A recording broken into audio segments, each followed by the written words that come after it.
ముందుగా ఈ వీడియో చూడండి, మాట్లాడదాం.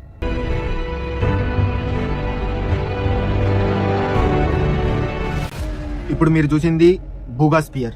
ఇది ఒక ఫుట్బాల్ ఆకారంలో ఉండి మెటల్ తో తయారు చేయబడి ఉంది. ఇది మొట్టమొదటిసారిగా 2025లో కొలంబియాలో అయితే కనపడడం జరిగింది. ఇది ఎటువంటి ఇంజన్ గానీ, రెక్కలు గానీ, ఏది పవర్ సోర్స్ గానీ లేకోకుండా గాల్లో అలా తిరుగుతూ ఉంది. సడన్ గా ఒక కరెంటు పోల్ కి తగిలి కింద పడిపోయింది. ఆ బూగా స్పియర్ అయితే కొలంబియా సైంటిస్టులు అయితే స్కాన్ చేశారు. స్కాన్ లో షాకింగ్ విషయాలు అయితే బయటపడ్డాయి. అది ఒక మెటల్ తో చేసిన బాల్. అందులో ఆ బాల్ లో ఇంకా 3 బాల్స్ అయితే సర్క్యులర్ గా మూవ్ అవుతూ ఉన్నాయి.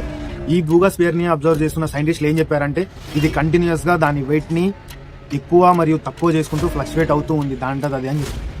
ఈ బూగా స్పియర్ కంటిన్యూస్ గా ఒక ఫ్రీక్వెన్సీని అయితే రిలీజ్ చేస్తుంది. ఆ ఫ్రీక్వెన్సీ మన భూమికి సంబంధించింది అయితే కాదు.